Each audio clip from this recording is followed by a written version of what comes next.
6 yang Ustadz banggakan.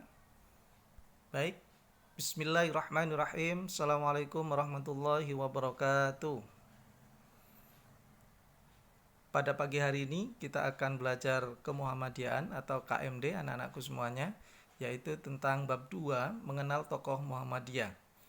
Perlu kita ketahui bersama bahwa di dalam kemajuan berkembangnya persyarikatan Muhammadiyah itu terdapat banyak tokoh-tokoh yang luar biasa yang selalu menyumbangkan bukan hanya materi, tenaga dan spiritualnya, tetapi juga pikirannya sehingga persyarikatan Muhammadiyah semakin berkembang sampai saat ini. Salah satu contohnya adalah berikut ini. Sudah tahu nama beliau? Beliau bernama Profesor Dr. Haji Muhammad Amin Rais MA. Saya ulangi, Profesor Dr. Haji Muhammad Amin Rais MA. Di pembelajaran hari ini kita mempunyai beberapa agenda pembelajaran yang akan kita pelajari. Insya Allah ada 4 agenda, yaitu tentang mengenal tokoh yang bernama Profesor Dr. Haji Muhammad Amin Rais MA. Yang pertama, nanti kita akan belajar tentang bagaimana lahir dan masa kecilnya beliau sehingga menjadi tokoh Muhammadiyah yang luar biasa. Yang kedua, kita akan belajar tentang riwayat pendidikan beliau mulai dari SD sampai menjadi profesor. Yang ketiga, kita akan belajar tentang sejarah perjuangannya, tapak tilas beliau yang luar biasa, baik sebagai tokoh persyarikatan, begitu pula menjadi tokoh di Republik ini. Yang keempat, kita akan pelajari nilai-nilai keteladanan apa saja yang perlu kita tiru, yang perlu kita teladani dalam kehidupan kita ke depan, sehingga menjadi sebuah kemaslahatan umat yang luar biasa. Baik anak-anakku semuanya, yang pertama kita akan belajar tentang lahir dan masa kecilnya Profesor Dr. Haji Muhammad Amin Rais MA. Baik, yang pertama ini kita akan belajar tentang lahir dan masa kecilnya. Beliau lahir pada tanggal 26 April 1944 sebelum Indonesia merdeka, yaitu di Solo. Nama ayahnya adalah Bapak Suhud Rais, sedangkan ibundanya adalah Ibu Sudalmia. Nama kakeknya Bapak Wiryo Sudarmo, yang merupakan tokoh Muhammadiyah, tokoh persyarikatan Muhammadiyah. Beliau juga pendiri Muhammadiyah di Gembong, Jawa Tengah. Jadi mulai kakeknya itu adalah tokoh persyarikatan Muhammadiyah. Ayah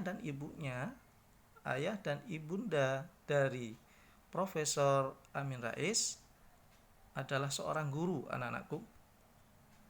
Dan beliau adalah anak kedua dari 6 bersaudara, yaitu Fatimah, Abdul Razak, Ahmad Dahlan, Siti Aisyah, dan Siti Aminah. Beliau anak kedua dari 6 bersaudara. Sejak kecil, Bapak Amin Rais sudah ditanamkan pendidikan yang utama, yaitu pendidikan agama, sehingga keluarga beliau dikenal dengan keluarga yang selalu dan taat beribadah.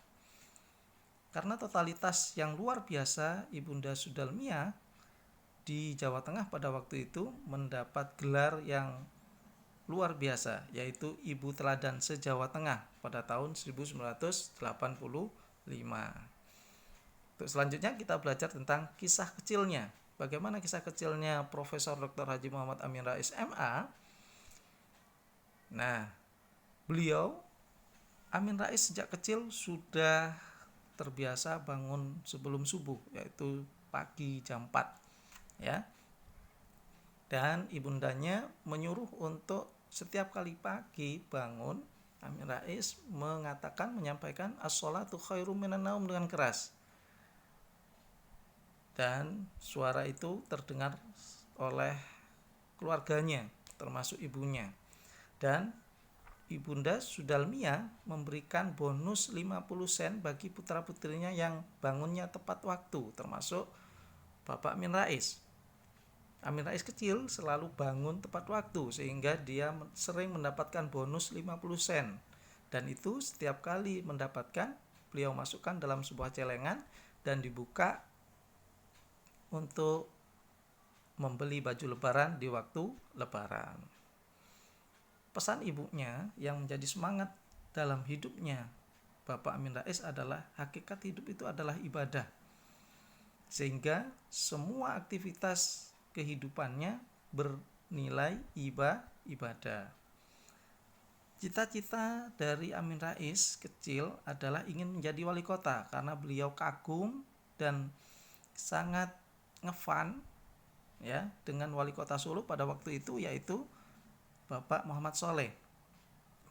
Bapak Muhammad Soleh itu seorang wali kota yang luar biasa, dengan di sela-sela kesibukan tugasnya yang luar biasa menjadi wali kota, tetapi dia tetap selalu dan taat beribadah, berdakwah, memberikan tausiah di masjid-masjid. Beliau selalu sempatkan untuk berdakwah. Maka dari situ Amin Rais kagum dan ingin menjadi wali kota seperti Bapak Muhammad Soleh. Tetapi anak-anakku semuanya, sewaktu SMA beliau mempunyai cita-cita yang berbeda. Dia ingin menjadi duta besar negara. Sehingga dalam kuliah dia memilih jurusan hubungan internasional.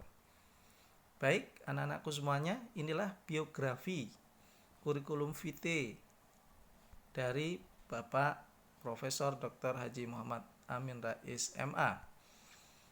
Nama lengkap beliau adalah Profesor Dr. Haji Muhammad Amin Rais MA. Tempat tanggal lahirnya yaitu di Solo, tanggal 26 April 1944. Istri beliau bernama Kusnariati Sri Rahayu. Beliau mempunyai 5 orang anak. Yang pertama Ahmad Hanafi, yang kedua Hanum Salsabila, yang ketiga Ahmad Mumtaz, yang keempat Tasnim Fauzia, dan yang kelima Ahmad Baihaqi. Nah, berikut adalah riwayat pendidikan beliau. Beliau sekolah SD di Muhammadiyah 1 Surakarta, SMP-nya juga di Muhammadiyah Surakarta, dan SMA-nya juga di Muhammadiyah Surakarta. Baru untuk S1-nya beliau memilih Fakultas Sosial Politik di Universitas Gadjah Mada. Untuk selanjutnya yaitu Fakultas Tarbiyah. Di Fakultas Tarbiyah UIN, Universitas Islam Negeri Sunan Kalijaga, Yogyakarta pada tahun 1969. Beliau juga Magister Ilmu Politik di University of Notre Dame, Indiana, Amerika Serikat pada tahun 1974. Dan beliau menjadi doktor yaitu di jurusan Politik Timur Tengah di University of Chicago, Amerika Serikat pada tahun 1981 sampai 1984. Nah, anak-anakku semuanya yang Ustadz banggakan, selanjutnya kita akan belajar tentang sejarah perjuangan beliau. Napak tilas beliau yang luar biasa. Inilah perjuangan-perjuangan dari beliau yang sangat menjadi inspirasi tauladan bagi kita semuanya. Yang pertama, beliau menjadi ketua umum pimpinan pusat Muhammadiyah, yaitu sejak tahun 1995 sampai 1998. Apa kiprahnya? Sikap dan prinsip amar ma'ruf nahi mungkar pada jiwa beliau sesungguhnya yang menjadi amanat sekaligus gerakan dakwah tujuan dari Muhammadiyah beliau praktekkan, sehingga pada tahun 1993 di hadapan peserta Tanwir Muhammadiyah di Surabaya beliau menggulirkan isu yang luar biasa, perlunya adanya suksesi kepresidenan, karena pada waktu itu masa Orde Baru yang sangat luar biasa panjang masanya. Presiden itu pada waktu itu Presiden Soeharto menjadi presiden selama kurang lebih 32 tahun, ya. Tidak pernah tergantikan oleh siapapun. Maka dari itu Bapak Amin Rais mempunyai ide adanya suksesi kepresidenan untuk kemajuan bangsa Indonesia. Selanjutnya, sejak Muktamar Muhammadiyah tahun 1985 di Surakarta, beliau sudah terlibat dalam pimpinan pusat Muhammadiyah sebagai ketua tablik pada waktu itu. Dan pada Muktamar ke-42 di tahun 1990 di Yogyakarta, beliau terpilih sebagai ketua pimpinan pusat Muhammadiyah. Nah, pada tahun 1994 pada Muktamar yang ke-43 pada tahun 1995, pada tahun 1994 Kiai Haji Ahmad Bashir yang selaku ketua umum pimpinan pusat Muhammadiyah pada waktu itu meninggal dunia, sehingga pada Muktamar ke-43 di tahun 1995 Bapak Amin Rais diminta kesediaannya untuk melanjutkan Bapak Ahmad Bashir, sehingga beliau menjadi ketua umum pimpinan pusat Muhammadiyah sejak tahun itu juga. Yang selanjutnya, beliau juga dikenal sebagai tokoh reformasi pada tahun 1998, ya. Pemerintah Orde Baru yang dipimpin oleh Presiden Soeharto selama 32 tahun ternyata tidak konsisten dan tidak konsekuen melaksanakan cita-cita Orde Baru. Dalam pelaksanaannya, Orde Baru banyak melakukan penyimpangan terhadap nilai-nilai Pancasila yang tertuang dalam Undang-Undang Dasar 1945 yang sangat merugikan rakyat. Sehingga pada waktu itu ide dari Bapak Profesor Dr. Haji Muhammad Amin Rais untuk melakukan adanya reformasi di Indonesia. Reformasi yang terjadi di Indonesia merupakan suatu gerakan yang bertujuan untuk melakukan perubahan dan pembaharuan, terutama perbaikan tatanan kehidupan, baik dalam politik, ekonomi, hukum, dan sosial, sehingga menuju Indonesia baru dengan tatanan yang baru. Di saat bangsa ini benar-benar tenggelam dalam keputusasaan KKN, korupsi, kolusi, dan nepotisme, beliaulah yang pada saat itu mempunyai spirit perjuangan untuk mereformasi bangsa Indonesia. Beliau itu seakan-akan menjadi harapan bangsa untuk membangun fase baru pemerintahan yang bersih, dan beliau berhasil mengantarkan proses reformasi itu tanpa adanya pertumpahan darah, sehingga beliau disebut sebagai Bapak Reformasi pada tahun 1998.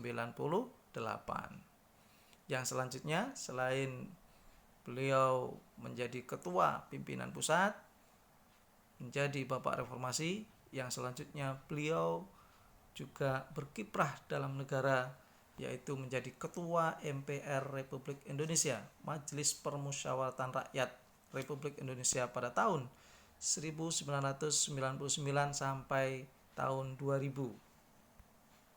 Nah, MPR itu anak-anakku semuanya merupakan lembaga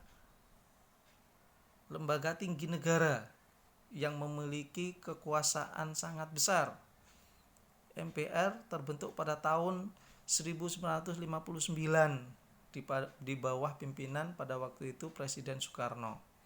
Saya ulangi lagi, MPR itu adalah lembaga tinggi negara, ya, yang memiliki kekuasaan yang sangat besar.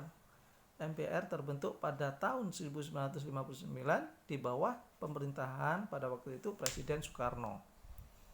Sebagai puncak pimpinan MPR RI, beliau mengajukan 8 agenda yang akan dijalankan MPR selama 5 tahun ke depan. 8 agenda itu yang luar biasa dijalankan oleh Bapak Profesor Dr. Haji Muhammad Amin Rais MA.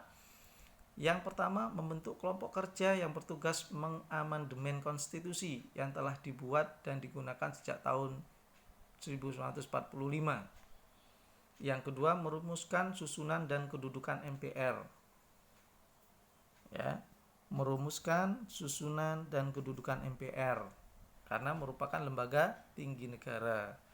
Yang ketiga, beliau mempunyai ide memberikan tanggapan atas pertanggungjawaban presiden, karena presiden itu harus memberikan pertanggungjawaban atas jabatan yang diamanahkan kepada beliau. Yang keempat, menyusun GBHN, garis-garis besar haluan negara yang akan menjadi pedoman dalam membangun negara mulai tahun saat itu, yaitu 1999 sampai 2004. Yang kelima, beliau juga mempunyai ide memberi tanggapan atas masalah Timur Timur karena mau memisahkan diri pada waktu itu. Yang keenam, mengatur proses pemilihan presiden dan wakil presiden. Jadi MPR itu mempunyai hak untuk proses pemilihan presiden dan wakil presiden. Yang ketujuh, menetapkan tanggung jawab presiden dan wakil presiden, ruang lingkup menjadi presiden dan wakil presiden. Yang kedelapan, membentuk komisi konstitusi yang akan melaksanakan membentuk komisi konstitusi yang akan membentuk Mahkamah Konstitusi. Kan keberlangsungan hukum yang ada di negara kita. Baik, anak-anakku semuanya, yang terakhir adalah nilai keteladanan dari Bapak Profesor Dr. Haji Muhammad Amin Rais MA. Yaitu yang pertama, memiliki kesederhanaan yang tinggi. Jadi Bapak Amin Rais itu mempunyai kesederhanaan yang tinggi. Lahir dari keluarga yang sederhana, yang menempa hidupnya menjadi pemimpin yang kuat, ya, dengan selalu taat beribadah. Yang kedua, mempunyai cita-cita yang tinggi. Saat kecil Amin Rais melihat panutan dalam hidupnya. Ia mengagumi Bupati Solo, ya, Bapak Muhammad Soleh tadi, seorang pria yang mudah bergaul dengan masyarakatnya, religius juga. Saat remaja, Amin Rais bercita-cita menjadi duta besar yang menangani hubungan internasional negara. Luar biasa, mempunyai cita-cita yang sangat tinggi. Inilah yang perlu kita teladani. Yang pertama, hidup dengan kesederhanaan dan selalu taat beribadah.